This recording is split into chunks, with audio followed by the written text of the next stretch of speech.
Shalom dan selamat malam untuk saudara pendengar saudara rohani yang dikasihi Tuhan Yesus Kristus. Selamat datang di renungan rohani malam hari ini. Saya berdoa agar saudara sehat selalu, semoga Roh Kudus hadir di tengah kita saat ini.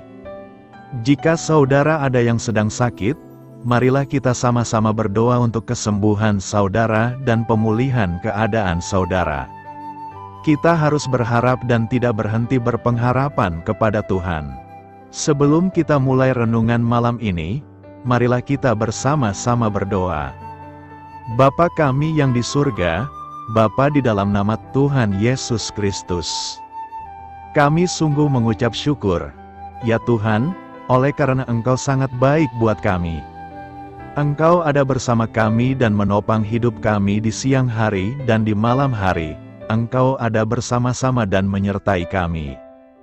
Tuhan, kami memuji dan bersyukur kepadamu pada malam hari ini kami masih bisa berkumpul di rumah kami yang kecil ini. Tuhan, saat ini kami hendak mendengarkan firman-Mu. Berilah pengetahuan dan bimbinglah hamba-Mu ini, agar apa yang Engkau firmankan dapat bekerja sesuai kehendak-Mu, buat kami jemaat-Mu. Bukalah hati dan pikiran kami untuk mendengar dan menerima firman-Mu. Kiranya firman-Mu ini dapat menjadi berkat bagi kami. Berbicaralah, Tuhan, kami sudah siap menerima firman-Mu. Di dalam nama Tuhan Yesus Kristus kami berdoa dan mengucap syukur. Amin.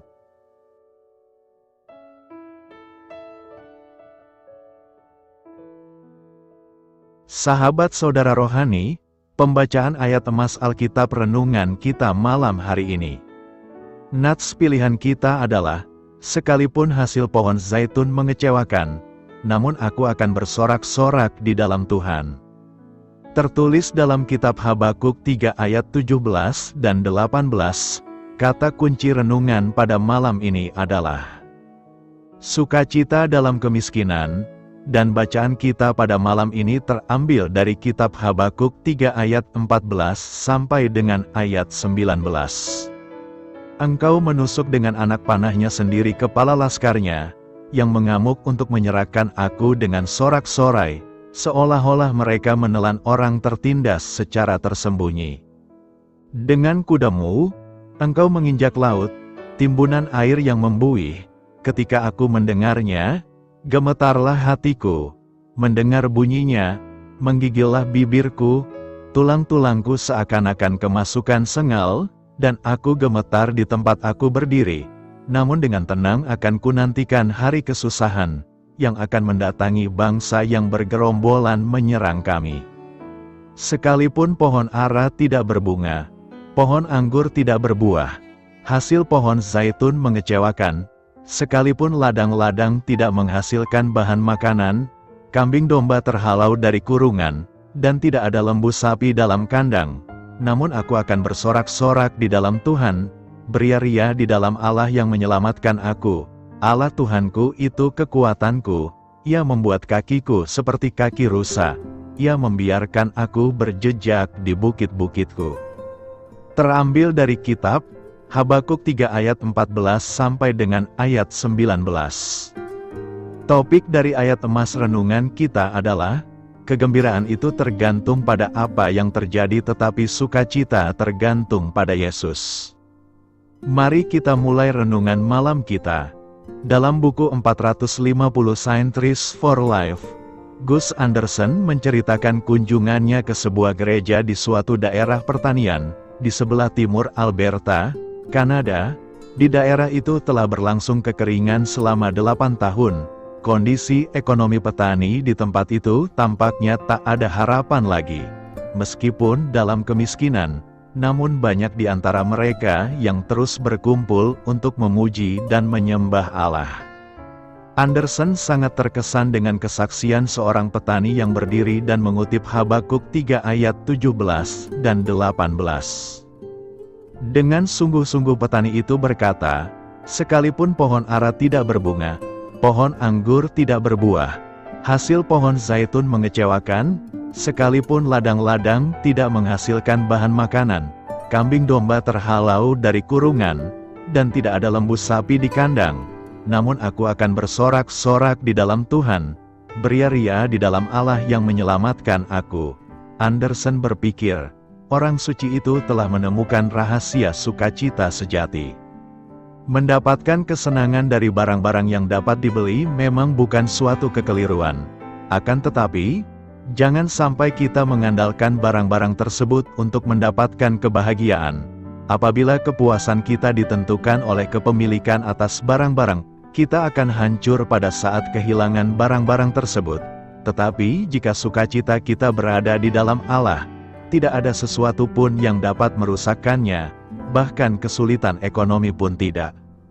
Iya, orang-orang yang mengenal dan mempercayai Tuhan akan bersukacita bahkan dalam kemiskinan. Tuhan membuat kakiku seperti rusa. Habakuk 3 ayat 19 berkata, Allah Tuhanku itu kekuatanku, Ia membuat kakiku seperti kaki rusa, Ia membiarkan aku berjejak di bukit-bukitku.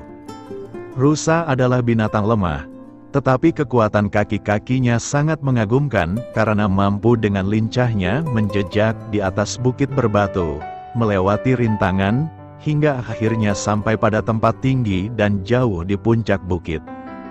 Itulah sebabnya rusa kerap kali dipakai dalam Alkitab untuk menggambarkan kekuatan dan daya tahan yang diberikan Tuhan bagi orang percaya untuk menghadapi dan melewati masa-masa sulit dalam kehidupan. Rusa punya sepasang kaki yang kuat, yang diperlukannya untuk dapat hidup di lingkungan hutan yang keras dan sulit. Kaki mereka juga diperlukan untuk dapat melarikan diri dari para pemburu mereka, entah itu manusia ataupun hewan buas seperti harimau. Karena itulah, kaki rusa tercipta dengan kekuatan yang mampu menanggung semuanya. Hutan yang menjadi tempat tinggal rusa merupakan medan yang sangat berat. Banyak tantangan yang harus dihadapinya. Jika tidak ingin menjadi mangsa, dia harus berlari cepat. Untuk itulah dia memerlukan kaki yang kuat. Tempat kita tinggal ini juga merupakan medan yang sangat berat. Terkadang kita tak tahu apa yang harus kita hadapi. Ada banyak masalah yang menghadang, dan sepertinya ingin memangsa kita. Jika tidak berhati-hati, kita bisa terjatuh di lubang dosa dan membuat kita binasa selamanya. Untuk itulah kita juga perlu kaki yang kuat. Habakuk mengungkapkan bahwa kakinya menjadi seperti kaki rusa, karena Tuhan yang memberikan kekuatan kepadanya. Tuhanlah kekuatan Habakuk, dan Tuhan yang sama juga yang akan memberikan kekuatan kepada kita. Berbagai macam bukit masalah, derita, dan persoalan kita hadapi dan kita mampu menaklukkannya. Hanya saja, kita perlu bersandar pada Tuhan yang menjadi kekuatan kita. Kaki rusa dalam nas di atas melambangkan iman atau hubungan kita sebagai ciptaan dengan Tuhan Sang Pencipta. Hubungan ini perlu terus dirawat dan dilatih melalui berbagai pengalaman hidup sehingga iman kita bertambah kuat. Jika hubungan dengan Tuhan tidak terawat dan tidak dilatih, hubungan itu akan melemah sehingga kita rentan dikalahkan oleh dosa. Sesungguhnya Habakuk pun punya alasan lemah dan putus asa.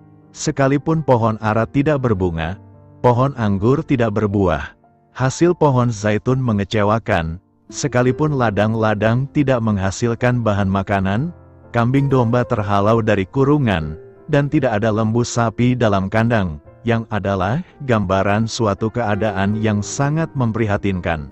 Namun aku akan bersorak-sorak di dalam Tuhan. Habakuk mampu bertahan di tengah kesulitan karena ia senantiasa memandang Tuhan dan mengandalkannya. Tuhanlah sumber kekuatan dalam hidupnya. Jika Tuhan yang menyertai, tidak ada perkara yang mustahil.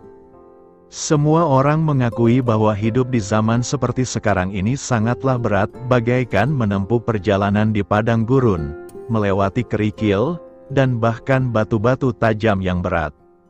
Sebagaimana rusa adalah binatang lemah, kita pun adalah manusia lemah yang penuh keterbatasan dan rentan terhadap mara bahaya. Jika rusa yang secara fisik tergolong hewan lemah, namun memiliki kaki yang mampu menjejak dia atas bebatuan dan jalan-jalan penuh cadas dan mendaki, adakah yang sukar bagi orang percaya? Bersama Tuhan kita pasti bisa melakukannya. Karena, bagi Dialah, yang dapat melakukan jauh lebih banyak daripada yang kita doakan atau pikirkan, bersama Tuhan kita beroleh kekuatan untuk menghadapi semuanya, dan bahkan membuat kita seperti rusa yang mampu menjejak di atas batu-batu permasalahan. Oleh karena itu, jangan pernah menyerah pada keadaan yang seberat apapun. Nas hari ini mengajar kita agar terus mengandalkan Tuhan yang siap membuat kaki kita bagai rusa, mampu berjejak di bukit terjal, melewati jalan berbatu dan terus melompat untuk bisa mencapai puncak bukit. Kalau kita hanya mengandalkan kemampuan kita yang terbatas, cepat atau lambat kita akan menyerah kalah oleh kesulitan-kesulitan hidup. Kita tidak akan mampu keluar dari beban persoalan jika hanya bergantung pada kemampuan diri sendiri. Tetapi Tuhan tahu batas kemampuan kita. Ketika kita sendiri tidak mampu, Tuhan siap menjadi jawaban. Dia mampu membuat kaki-kaki kita lincah dan kuat seperti rusa untuk mampu melewati jalan berbatu dan terjal dan sampai di atas bukit. Karena itu, teruslah mendekat pada Tuhan, agar Dia memberikan kekuatan pada kita seperti kaki rusa yang dapat melompat tinggi melewati tantangan dan mengatasi situasi sulit. Kita pun dapat tetap berjejak di bukit-bukit masalah dalam kehidupan ini. Hidup beriman dan berhikmat, iman dan hikmat akan tampak lebih jelas jika kita menghadapi berbagai macam masalah dan pergumulan hidup. Tanpa adanya pergumulan hidup, maka kita pun tidak akan memerlukan hikmat untuk mengatasinya. Itu sebabnya selama kita masih hidup di dunia ini, persoalan akan tetap ada. Bahkan masalah sepertinya datang silih berganti, yang seringkali membuat kita merasa tidak mampu menghadapi semuanya.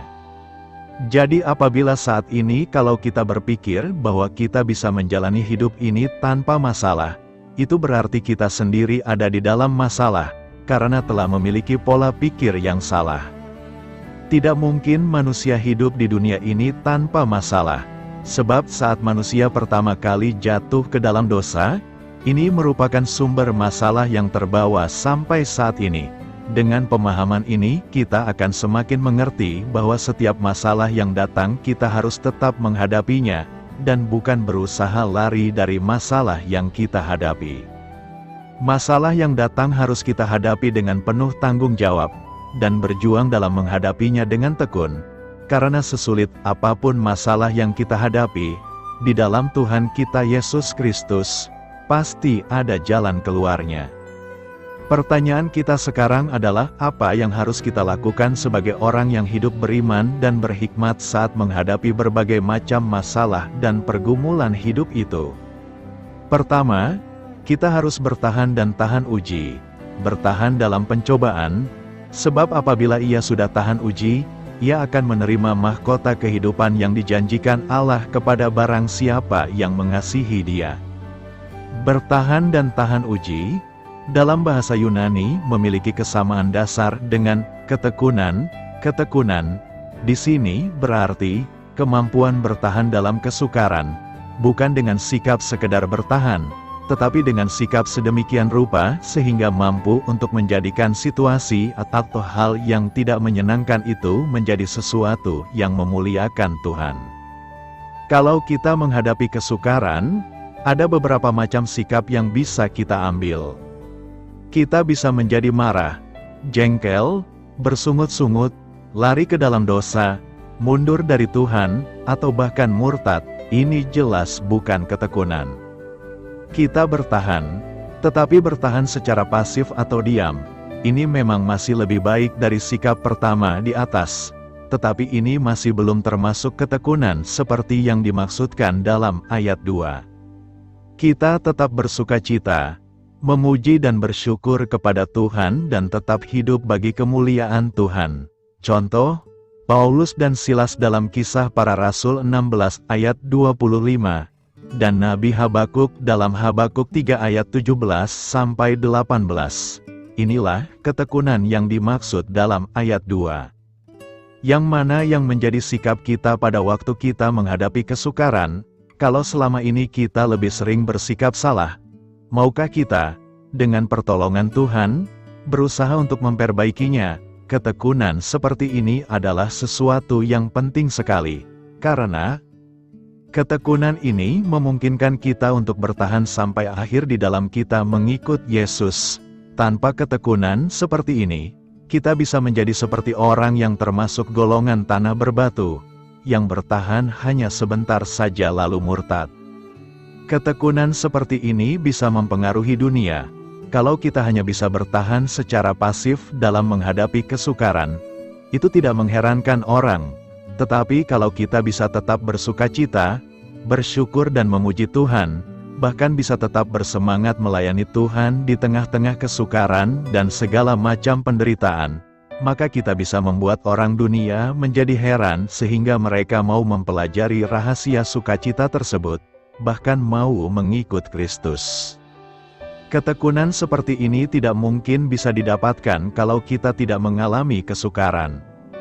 Kedua, kita harus menghadapi semua ujian iman dengan hati yang bersukacita. Ayat 2 berkata, "Saudara-saudaraku, anggaplah sebagai suatu kebahagiaan, apabila kamu jatuh ke dalam berbagai-bagai pencobaan." Ayat 12a mengatakan, "Berbahagialah orang yang bertahan dalam pencobaan, sebab apabila ia sudah tahan uji, ia akan menerima mahkota kehidupan yang dijanjikan Allah kepada barang siapa yang mengasihi Dia." Yakobus mendorong pembacanya supaya tetap bersukacita tatkala menghadapi pencobaan. Alasannya, Allah menyediakan mahkota kehidupan bagi mereka yang berhasil mengatasi pencobaan. Selain itu, Allah sedang melatih dan memurnikan iman mereka agar kuat, kokoh dan semakin tabah. Alasan berikutnya, supaya karakter orang percaya diubahkan dan memiliki pengharapan yang teguh kepada Tuhan. Ketiga, kita harus menghadapi semua ujian iman dengan hati yang tabah dan sabar.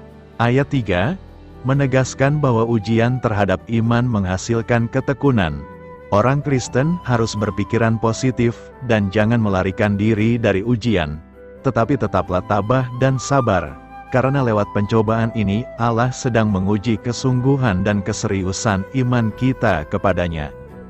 Keempat, kita harus menyadari bahwa ujian iman bertujuan membuat kita menjadi sempurna. Ayat 4 menyatakan, "Dan biarkanlah ketekunan itu memperoleh buah yang matang, supaya kamu menjadi sempurna dan utuh." Tujuan ujian iman adalah supaya kita memiliki hubungan yang benar dengan Allah, dan sungguh mengasihi Dia dengan sepenuh hati dalam pengabdian, ketaatan dan kemurnian. Rasul Petrus menegaskan bahwa maksud Tuhan mengizinkan pencobaan adalah untuk memurnikan iman kita seperti emas yang diuji kemurniaannya di dalam api. Dalam kehidupan ini, kita biasanya berharap untuk tidak mengalami berbagai kesulitan. Kalimat yang seringkali muncul, "Ya, semoga semuanya lancar, sukses, tidak ada aral melintang," itulah harapan setiap kita. Maka tidak mengherankan tatkala kita mengalami kesulitan dan tantangan, respon kita adalah kita kehilangan semangat, putus asa, bahkan berusaha mencari jalan pintas. Tidak mudah menghadapi tantangan dan kegagalan dalam hidup kita. Yakobus melihat adanya bahaya penyangkalan iman akan Yesus ketika mengalami berbagai pencobaan. Karena itu, Yakobus mengirimkan surat kepada mereka yang isinya mengajak mereka untuk memiliki mata iman yang memampukan mereka untuk melihat dan memaknai berbagai pencobaan dan kesulitan itu sebagai suatu kebahagiaan. Mengapa? Karena dengan berbagai cobaan dan kesulitan itu, mereka akan semakin bertekun mengejar kesempurnaan. Dengan kacamata iman, kita akan melihat segala peristiwa dalam hidup sebagai rahmat yang telah disediakan Allah kepada kita untuk bertumbuh dewasa. Pertanyaan lain yang harus kita jawab adalah, bagaimanakah kita melihat tantangan dan kesulitan dalam hidup ini? Setidaknya ada 5 langkah yang perlu kita miliki, yakni: pertama, kita harus bertahan, berharap dan terus memuji Tuhan untuk kebaikannya. Yakobus mendorong kita untuk memandang semua hal dengan sukacita ketika kita mengalami pencobaan yang menguji iman kita. Memang tidak mudah, Tetapi tatkala kita bertahan atas pencobaan itu, tekanan pada iman kita itu akan memunculkan pengalaman bahwa Tuhan mempunyai kerinduan yang terbaik untuk kita, sehingga pada akhirnya akan menjadi sempurna dan utuh, tidak kekurangan suatu apapun. Seringkali Tuhan mengizinkan kita berjalan melalui tantangan kesulitan karena pengalaman itu membentuk kita untuk menerima jawaban yang Dia telah janjikan. Meski di tengah rasa sakit, jika kita terus bertekad, berdiri di atas janjinya dan percaya pada janji-janjinya, kita akan melihat kebaikan Tuhan yang membawa kita ke tempat yang lebih baik. Kedua, kita harus berhenti dari khawatir. Minta hikmat Tuhan untuk situasi yang ada. Tuhan memberikan hikmat pada setiap orang yang meminta padanya. Dia memberi itu dengan murah hati. Dia tidak keberatan kala kita meminta padanya. Pada kenyataannya, Dia suka ketika kita datang padanya dengan segala kebutuhan kita. Namun yang harus dipegang adalah, kita harus meminta hikmat untuk mendapat apa yang kita minta. Terlalu banyak dari kita punya alasan atas masalah kita dan kembali dengan solusi dari kita sendiri dan datang pada Tuhan hanya sebagai alternatif terakhir. Tuhan mengatakan dalam Yeremia 33 ayat 3 berkata, "Berserulah kepadaku, maka aku akan menjawab engkau dan akan memberitahukan kepadamu hal-hal yang besar dan yang tidak terpahami, yakni hal-hal yang tidak kau ketahui." Jika kita datang pada Tuhan segera setelah kita memasuki kesulitan, Dia berjanji akan memberikan pada kita perspektif ilahi atas situasi kita. Dia dapat menunjukkan pada kita jalan menanggapi pencobaan yang mungkin tidak pernah terjadi dalam kehidupan kita. Hidup harus tanpa ragu. Datang pada Tuhan dan harapkan suatu jawaban. Ketika kita meminta pertolongan Tuhan, ingat bahwa Dia dapat dipercaya. Ketika Yesus mengundang Petrus untuk berjalan bersamanya di atas air, Petrus dapat melakukannya selama dia terus menatap pada Yesus. Dan ketika dia berfokus pada sekeliling melihat gelombang sekeliling dia dan air yang bergelora, dia menjadi goyah. Ketika kita meminta pertolongan pada Tuhan, fokuslah pada firman-Nya dan apa yang Dia katakan pada hati kita untuk dipercayai, daripada membiarkan keyakinan kita dikuasai oleh keadaan. Ketiga, kita harus penuh pengertian. Tuhan tidak dibatasi oleh keadaan. Sains tendar dunia mengatakan kekayaan seseorang memberi banyak kesempatan karena mereka mempunyai sumber untuk membuat mimpinya menjadi kenyataan, kuasa, pengaruh. Tetapi berbeda sekali, Tuhan ternyata tidak terkesan dengan kekayaan manusia, lebih pada kesediaan kita untuk percaya padanya dan melalui ketaatan dalam apa yang Tuhan sudah katakan agar kita lakukan. Jadi jika kita kaya dalam iman, tidak ada batasan untuk apa yang Tuhan dapat genapi melalui kehidupan kita. Keempat, kita harus tekun, terus arahkan mata pada Tuhan. Melalui ketekunan dalam doa dalam setiap situasi pencobaan, memuji Tuhan dan percaya pada kebaikan-Nya, kita akan membangun karakter yang kita perlukan untuk menerima semua yang Tuhan sudah sediakan bagi kita tanpa merasa terbebani. Kemenangan yang akan muncul dari setiap situasi kita adalah gambaran kecil dari kemenangan yang menanti semua orang percaya suatu hari kelak ketika kita menerima mahkota kehidupan yang Tuhan sudah janjikan bagi siapa saja yang mengasihi Dia. Jika kita menyimak rentetan kehidupan yang sedang kita jalani, ada kalanya kita tidak selalu mengalami sukacita dan kebahagiaan. Terkadang kita merasa bahwa kehidupan yang kita jalani ini teramat berat dan sulit. Ada lembah-lembah kekelaman dan liku-liku kehidupan yang sedang menghimpit kita. Pada saat-saat seperti ini kita tidak tahu harus bagaimana menghadapi kesulitan ini. Keputusan dan jalan apa yang harus kita pilih, sungguh terkadang kita tidak tahu. Tetapi ada sedikit penghiburan yang bisa kita rasakan. Ternyata yang namanya kesulitan hidup sudah terjadi sejak zaman dahulu kala, dan tidak melanda pada diri kita sendiri saja. Ada orang lain yang juga mengalami pergumulan yang sama, bahkan mungkin mereka jauh lebih berat beban yang harus dipikulnya. Artinya kesulitan dan kebahagiaan adalah sebuah bagian hidup manusia yang tidak bisa kita elakkan. Ketika penderitaan ini menimpa kita, anggaplah itu sebagai ujian iman kita. Tidak selama hal ini buruk, ada sisi positif yang harus kita pelajari. Kelima, kita harus bersukacitalah dalam menghadapi pencobaan. Jangan bimbang di dalam pencobaan, bertekun di dalam iman. Allah menyediakan mahkota kehidupan. Sepertinya aneh kalau kesulitan atau ujian dianggap sebagai suatu kebahagiaan, karena ujian biasanya selalu menyakitkan. Tetapi dari iman Kristen mengingatkan kita bahwa ujian tidak identik dengan kepahitan, karena melalui ujian orang percaya bisa mengalami Tuhan itu sendiri. Itulah sebabnya Yakobus meminta penerima surat menganggap ujian sebagai kebahagiaan, karena akan menghasilkan ketekunan yang membawa seseorang lebih memahami kehendak Allah, hidup dalam doa dan mengasihi Allah, juga makin belajar bersandar pada Allah. Bagaimana kita bisa belajar mempercayai Tuhan seperti Nabi Habakuk? Meskipun Nabi Habakuk mempunyai pertanyaan mengenai kejahatan yang terjadi pada masanya, dia menutup ramalannya dengan kata-kata pujian yang positif. Habakuk mengungkapkan imannya kepada Allah dalam sebuah nyanyian pujian.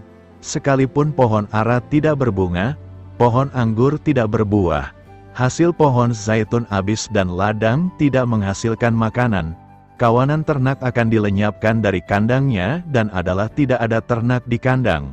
Namun aku akan bersukacita karena Tuhan, aku akan bersukacita karena Tuhan penyelamatku. Tuhan, Tuhan, adalah kekuatanku. Dia membuat kakiku seperti kaki rusa. Dia membuatku menginjak tempat tinggiku. Bagaimana kita bisa belajar mempercayai Tuhan dengan cara ini? Jika kita melihat lebih dekat ayat-ayat ini, kita akan menemukan beberapa konsep yang membantu kita untuk lebih mempercayai Tuhan. Pertama, Habakuk berkomitmen untuk memuji Tuhan terlepas dari keadaan eksternal. Pembukaan himnenya menggambarkan sebuah malapetaka. 1. Tidak ada buah di pohon ara. 2. Tidak ada buah anggur yang tumbuh di pohon anggur. 3. Tidak ada buah zaitun. 4. Tidak ada hasil apapun. 5. Kekurangan domba. Dan 6. Kekurangan ternak. Setelah gambaran menyedihkan ini, Nabi berkata, "Tetapi aku akan bersukacita karena Tuhan." Sukacita Habakuk tidak bergantung pada berkat jasmani. Sekalipun Habakuk mengalami kerugian yang sangat besar, ia tetap bertekad untuk memuji Tuhan. Habakuk mengingat kebaikan Tuhan di masa lalu dan menyimpulkan bahwa Tuhan layak dipuji. Nabi mungkin kekurangan buah zaitun dan anggur, namun ia tidak akan pernah tanpa Tuhan. Kedua, Habakuk memuji Tuhan secara khusus atas keselamatannya. Aku akan bersukacita karena Tuhan yang menyelamatkanku. Tuhan tidak hanya bisa menyelamatkan, Tuhan adalah keselamatan. Menariknya, gelar Allah keselamatanku digunakan 7 kali dalam Perjanjian Lama. 5 diantaranya ditemukan dalam Mazmur, 1 di Habakuk, dan yang lainnya di Mika 7 ayat 7. Ketiga, Habakuk mengakui Tuhan sebagai kekuatannya. Allah, Tuhan, adalah kekuatanku. Pernyataan ini merupakan fokus utama dari himne Habakuk. Setelah 2 pernyataan mengenai tekad sang nabi, muncul 2 kali penyebutan tentang apa yang akan Allah capai atas namanya. Di antaranya, kita menemukan, Tuhan, Tuhan, adalah kekuatanku. Kebenaran tentang kekuatan Tuhan saat ini menyebabkan Habakuk tetap mempercayai Tuhan bahkan pada saat-saat yang paling sulit sekalipun. Seperti Habakuk, kita dapat memilih untuk memuji Tuhan meski menghadapi kesedihan. Seperti Habakuk, kita dapat memuji Tuhan atas keselamatan yang Dia berikan melalui Yesus Kristus. Dan, dengan melihat Tuhan sebagai sumber kekuatan kita, seperti Habakuk, kita bisa mempercayai janji-janji Tuhan. Apa artinya bahwa Allah adalah terang? Allah adalah terang. Dapat kita jumpai dalam 1 Yohanes 1 ayat 5. Terang adalah metafora yang cukup sering kita jumpai dalam Alkitab. Amsal 4 ayat 18 melambangkan kebenaran sebagai cahaya fajar. Filipi 2 ayat 15 mengibaratkan anak-anak Allah yang tiada beraib dan tiada bernoda, sebagai bintang-bintang di langit. Yesus menggunakan terang sebagai kiasan akan perbuatan baik. Demikianlah hendaknya terangmu bercahaya di depan orang, supaya mereka melihat perbuatanmu yang baik. Mazmur 76 ayat 4 dalam bercerita tentang Allah menulis, cemerlang engkau. Kenyataan bahwa Allah adalah terang secara alami sangat kontras dengan kegelapan. Jika terang adalah metafora untuk kebenaran dan kebaikan, maka kegelapan melambangkan kejahatan dan dosa.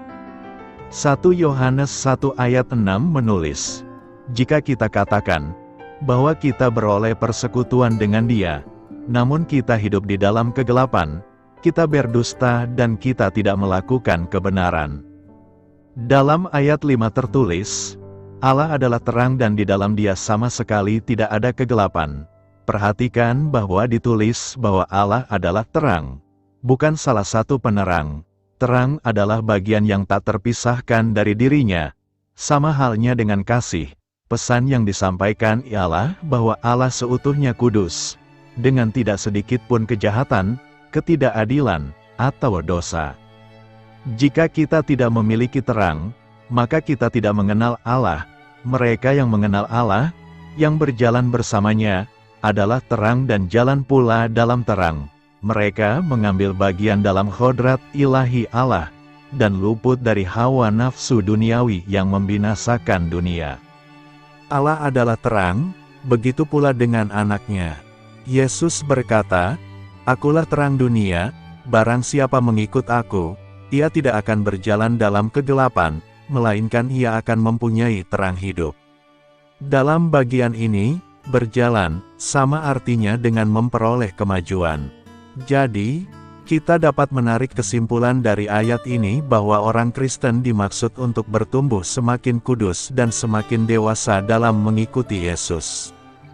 Allah adalah terang, dan adalah rencananya supaya umatnya mencerminkan terangnya, dengan menjadi semakin menyerupai Kristus tiap harinya.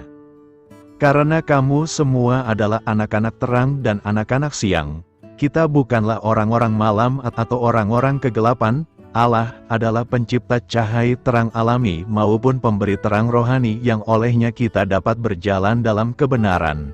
Cahaya terang membongkar apa yang tersembunyi dalam kegelapan, ia menunjukkan keadaan yang sebenarnya. Berjalan dalam terang berarti mengenal Allah, memahami kebenaran, dan hidup dalam kebenaran. Orang percaya dalam Kristus harus mengakui semua kegelapan dalam diri mereka, dosa dan kesalahan mereka, dan mengizinkan terang Allah bersinar melalui mereka. Orang Kristen tidak dapat duduk diam dan mengamati orang berlanjut dalam perjalanan gelap mereka dalam dosa. Karena mereka tahu bahwa orang-orang di dalam kegelapan akan kelak mengalami keterpisahan kekal dari Allah. Terang dunia ingin mengusir kegelapan dan menganugerahkan hikmat-Nya di segala tempat. Dalam membawa terang Injil pada dunia, kita harus mengungkapkan hal-hal yang sebenarnya ingin disembunyikan oleh orang lain. Terang tidak nyaman bagi mereka yang terbiasa dengan kegelapan. Yesus, Anak Allah yang tak berdosa, adalah terang yang sesungguhnya. Sebagai anak-anak Allah yang diadopsi, kita perlu mencerminkan terang-Nya ke dalam dunia yang digelapkan oleh dosa. Tujuan kita dalam bersaksi pada orang yang belum selamat adalah untuk membuka mata mereka, supaya mereka berbalik dari kegelapan kepada terang dan dari kuasa iblis kepada Allah. Kuasa dan kemampuan Allah untuk memberikan kekuatan dalam situasi yang sulit. Habakuk 3 ayat 19 berkata, Allah Tuhanku itu kekuatanku, Ia membuat kakiku seperti kaki rusa, Ia membiarkan aku mampu berjalan di tempat tinggi. Nas hari ini memiliki makna spiritual dan simbolis yang mencerminkan keyakinan Nabi Habakuk akan kuasa dan kemampuan Allah untuk memberikan kekuatan dalam situasi yang sulit. Dalam ayat ini, perbandingan dibuat antara kakiku dengan kaki rusa. Kaki rusa dikenal memiliki kemampuan untuk bertahan dan melangkah di medan yang sulit dan berbatu. Dengan demikian, pernyataan ini menunjukkan bahwa Allah memberikan kekuatan kepada Habakuk untuk mengatasi tantangan dan kesulitan dalam hidupnya. Bagian terakhir dari ayat ini, Ia membiarkan aku mampu berjalan di tempat tinggi, bisa diartikan sebagai Allah memungkinkan Habakuk untuk naik ke tempat-tempat yang tinggi, baik secara fisik maupun spiritual. Ini bisa merujuk pada kesempatan untuk mencapai tingkat keberhasilan, kedewasaan, dan kedekatan dengan Allah yang lebih tinggi. Secara keseluruhan, pernyataan ini adalah ungkapan kepercayaan Habakuk kepada Allah sebagai sumber kekuatan dan pimpinan dalam hidupnya, bahkan dalam menghadapi kesulitan dan tantangan. Ini juga menggambarkan keyakinan Habakuk bahwa Allah akan membimbingnya melalui perjalanan hidupnya, memungkinkannya untuk mengatasi hambatan dan mencapai tingkat yang lebih tinggi. Apa yang perlu direnungkan dari nas hari ini? Pernyataan dalam Habakuk 3 ayat 19 mengandung beberapa aspek yang dapat direnungkan. Pertama, kekuatan datang dari Allah. Pernyataan, Allah Tuhanku itu kekuatanku, mengingatkan kita bahwa kekuatan sejati berasal dari Allah. Kita seringkali menghadapi tantangan dan kesulitan dalam hidup, tetapi dengan bersandar pada Allah, kita bisa mendapatkan kekuatan untuk menghadapinya. Ini mengajarkan pentingnya bergantung pada kekuatan rohaniah dan spiritual yang diberikan oleh Allah. Kedua, kesamaan dengan kaki rusa. Perbandingan dengan kaki rusa mengajarkan kita tentang ketekunan dan ketahanan dalam menghadapi medan sulit. Kita dapat belajar untuk tetap teguh dan melangkah maju bahkan dalam situasi yang keras dan berliku. Kehidupan tidak selalu mudah, tetapi dengan keyakinan dan ketekunan yang kuat, kita bisa mengatasi hambatan. Ketiga, naik ke tempat tinggi. Ungkapan, Ia membiarkan aku mampu berjalan di tempat tinggi, mencerminkan aspirasi untuk mencapai tujuan yang tinggi dalam hidup. Ini bisa mengacu pada tujuan spiritual, moral, atau pribadi yang kita inginkan. Dengan Allah sebagai pemandu, kita diberikan kesempatan untuk mencapai potensi terbaik kita dan tumbuh secara holistik. Keempat, percaya kepada Tuhan saat dalam kesulitan. Pernyataan ini berasal dari seorang nabi yang mungkin mengalami situasi sulit di masa itu. Ini mengingatkan kita bahwa kita dapat memiliki kepercayaan yang kokoh pada Allah, bahkan ketika kita berada dalam kesulitan besar. Allah adalah sumber kekuatan dan harapan dalam semua situasi, dan dengan berpegang padanya, kita dapat merasakan ketenangan dan keyakinan meskipun di tengah badai. Dalam ringkasnya, pernyataan ini mengajak kita untuk merenungkan tentang keterhubungan kita dengan Allah, kepercayaan dalam kesulitan, dan aspirasi untuk mencapai yang lebih tinggi dalam hidup. Karena itu, renungan ini mengingatkan kita untuk bersandar pada kekuatan rohaniah dan untuk terus berusaha dan tumbuh, terlepas dari tantangan yang mungkin kita hadapi. Apa artinya Allah datang dari teman? Habakuk 3 terdiri dari himne pujian kepada Tuhan. Ayat 3 diawali dengan bagian yang berbunyi, Tuhan datang dari teman, dan yang maha kudus dari gunung Paran. Apa sebenarnya maksudnya ini? Apa makna kedatangan Tuhan dari teman? Ketika Habakuk menyatakan, Tuhan datang dari teman, dia berbicara tentang Tuhan yang muncul dari timur. Artinya, dia menyinari umatnya seperti matahari terbit. Tuhan memecah kegelapan dan memulai hari baru. Teman adalah sebuah kota atau wilayah di selatan Edom, di sebelah timur Israel. Teman juga merupakan rumah salah satu teman Ayub. Demikian pula Gunung Paran, gunung di seberang Teman, juga berada di sebelah timur Israel. Ayat berikutnya dalam Habakuk 3 menekankan tema ini. Kemuliaannya menutupi langit dan pujian-pujian memenuhi bumi. Kemegahannya bagaikan terbitnya matahari. Di sini kita diberitahu secara gamblang bahwa kedatangan Tuhan dari teman ibarat terbitnya matahari. Kata kemegahan yang dimaksud dalam ayat 3 berasal dari kata Ibrani hod, yang dikaitkan dengan otoritas raja. Dalam konteks ini, keagungan Tuhan adalah kemuliaannya sebagai raja yang berdaulat, yang memerintah atas seluruh ciptaan dan sepanjang masa. Bahasa dalam Habakuk 3 sangat mirip dengan penampakan Tuhan di Gunung Sinai. Di akhir kitab Ulangan, Musa memberkati bangsa Israel untuk terakhir kalinya. Tuhan datang dari Sinai dan terbit dari Seir ke atas kita. Dia bersinar dari Gunung Paran. Dia datang dari 10.000 orang kudus.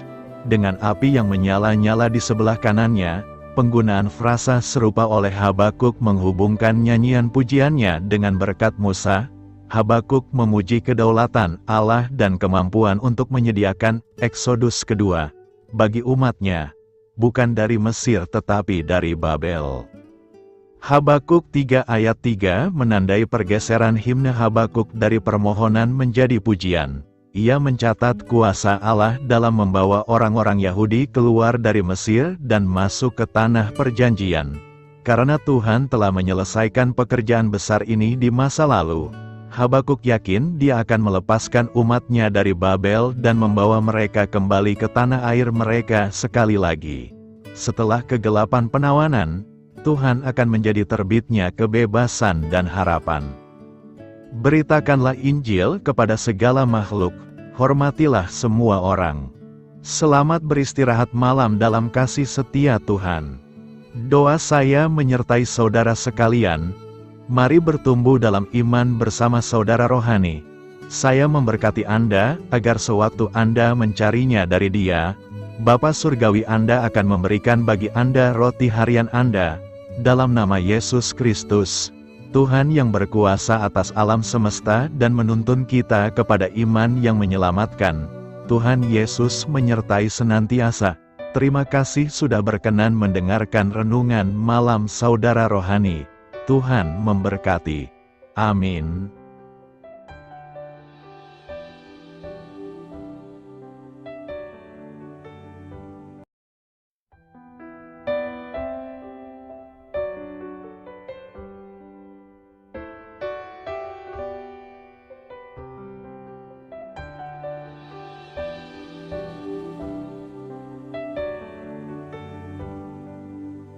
Marilah kita renungkan, sahabat saudara rohani, demikianlah renungan firman Tuhan malam hari ini. Semoga menjadi berkat di dalam hidup kita dan menjadikan kita pribadi yang lebih baik. Sebelum kita beristirahat pada malam hari ini, marilah kita berdoa. Bapa kami yang di surga, Bapa di dalam nama Tuhan Yesus Kristus, kami sungguh mengucap syukur, ya Tuhan, oleh karena Engkau sangat baik buat kami. Engkau ada bersama kami dan menopang hidup kami di siang hari dan di malam hari. Engkau ada bersama-sama dan menyertai kami, ya Tuhan Yesus. Kami mengucap syukur untuk firman-Mu, ya Tuhan, yang memberikan kami kekuatan dan menyadarkan kami bahwa kami tidak perlu takut dengan gelap dan malam. Sebab Tuhan, Engkau ada bersama kami. Engkau melindungi kami dan menjadi perisai bagi kami hamba-Mu berdoa saat ini. Tuhan, untuk setiap pendengar renungan ini yang mengalami ketakutan, kecemasan, kegelisahan, pada situasi gelap dan malam hari di dalam nama Tuhan Yesus Kristus. Kuasa Tuhan melepaskan mereka dari segala ikatan roh-roh ketakutan yang mengikat mereka saat ini. Tuhan melepaskan setiap anak-anak-Mu dari segala rasa takut dan kecemasan. Di dalam nama Tuhan Yesus segala kuasa-kuasa roh jahat, kuasa setan iblis yang mengganggu anak-anak-Mu, ya Tuhan, tolong hancurkan dan halaukan dengan kuasa-Mu. Dalam nama Tuhan Yesus Kristus, berkati setiap kami anak-anak-Mu, ya Tuhan, dan lindungilah kami. Kami aman di dalam Engkau. Ya Tuhan, penuhilah setiap hati kami dengan keberanian, damai sejahtera, dan sukacita serta ketenangan yang dari Tuhan. Berkati kami di malam hari ini, saat kami tidur dan beristirahat. Kuasa-Mu, ya Tuhan, menaungi setiap kami, memberkati dan melindungi kami. Bangunkanlah kami kembali besok pagi dengan kekuatan yang baru, tubuh yang sehat diberkati Tuhan, dan berkat-berkat yang baru Tuhan sediakan bagi kami. Terima kasih, ya Tuhan, kami sungguh mengucap syukur untuk firman-Mu yang menguatkan kami. Dalam nama Tuhan Yesus Kristus Juru Selamat kami, Bapa kami yang baik, kami mengucap syukur dan berdoa haleluya. Amin. Biarlah firman Tuhan menjadi pengingat untuk kita semua, bahwa tuntunan dari Roh Kudus akan selalu memberi jalan keluar bagi setiap permasalahan hidup kita, dan memberi kedamaian di hati kita. Amin. Sampai jumpa di renungan malam saudara rohani berikutnya.